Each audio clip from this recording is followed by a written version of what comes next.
It seemed like a good idea at the time. Really, I blame it on the late-night pizza and reruns of Interdimensional Cable. That's when the idea struck me. A team of heroes from different worlds, assembled for a single mission. What could possibly go wrong? Oh, sweet summer child, I was about to find out.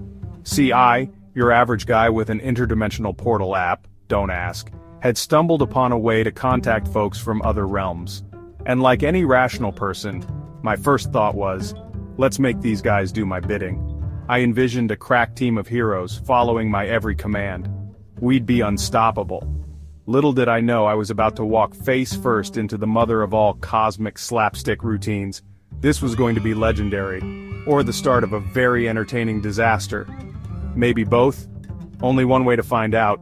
I grabbed my phone, the remnants of my pizza long gone, and started dialing up the weirdest, wildest heroes I could find. This was going to be epic. First on my list, Captain Stardust, a space ranger with more bravado than brains. Picture Buzz Lightyear, but with a serious case of the shoot first, ask questions never syndrome. I found him wrestling a space squid, which he declared a worthy opponent before blasting it to smithereens. Subtlety was not his strong suit. Next up, Princess Anya of the Enchanted Forest. Think classic Disney princess, but with a talking squirrel sidekick named Nibbles who had a serious nut addiction and a tendency to set things on fire. Anya was sweet but easily distracted by shiny objects and prone to bursting into song at the most inopportune moments. And finally, rounding out our ragtag bunch, was Grok, the orcish berserker. Imagine a giant green rage monster with a heart of gold and the vocabulary of a particularly dim-witted turnip. Grok communicated mostly through grunts and the occasional roar, which was terrifying until you realized he was probably just asking for a hug. There you have it, a space cowboy, a Disney princess, and an orc walk into a bar. Or rather, an interdimensional portal. What could possibly go wrong? The mission itself was deceptively simple. Retrieve a magical artifact from a spooky abandoned temple. Easy peasy, right? Wrong. Because in the realm of interdimensional shenanigans, simple is about as reliable as a chocolate teapot in a sauna.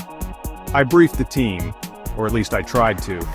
Captain Stardust kept interrupting with overly dramatic tales of his past exploits. Princess Anya was more interested in braiding Grok's hair, much to his confusion. And Nibbles? Well, Nibbles was busy trying to light my shoelaces on fire. Okay, team, I finally managed, my voice hoarse from shouting over the chaos. The temple is right through this portal. Get in, grab the artifact, get out, no problem. Famous last words.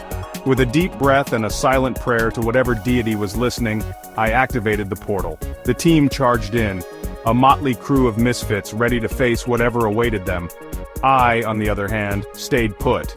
Someone had to clean up this mess afterward. The next few hours were a blur of explosions, screams, and the distinct smell of burnt fur. Sorry, Nibbles. Turns out the abandoned temple was home to a family of very territorial gargoyles with a serious case of indigestion. Captain Stardust charged in, tripped over a gargoyle tail, and blasted a hole in the ceiling. Princess Anya tried to reason with cookies and lullabies. This only enraged them further, especially when Nibbles mistook their leader for a giant nutcracker. Grok was having the time of his life, using the gargoyles as punching bags. Through the chaos, I received a frantic call from Captain Stardust. "We have two options," he shouted. "Fight our way out or use the artifact to teleport. Option 1. We fight our way out, but we might not all make it. Option 2. We use the artifact to teleport out of here, but it might have unforeseen consequences." Unforeseen consequences? I repeated, my heart sinking. What kind of unforeseen consequences? Before he could answer, I heard Princess Anya singing a jaunty tune about rainbows and sunshine. Then, a blinding flash of light. The connection cut out. Yeah, they went with option 2. As the dust settled, I was left staring at the deactivated portal. The team was elsewhere, and I had a sneaking suspicion that unforeseen consequences was going to be an understatement. Lesson learned, never assemble an interdimensional team on an empty stomach, especially when gargoyles and magical artifacts are involved.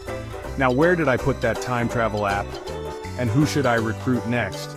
Maybe a talking penguin with a penchant for explosives?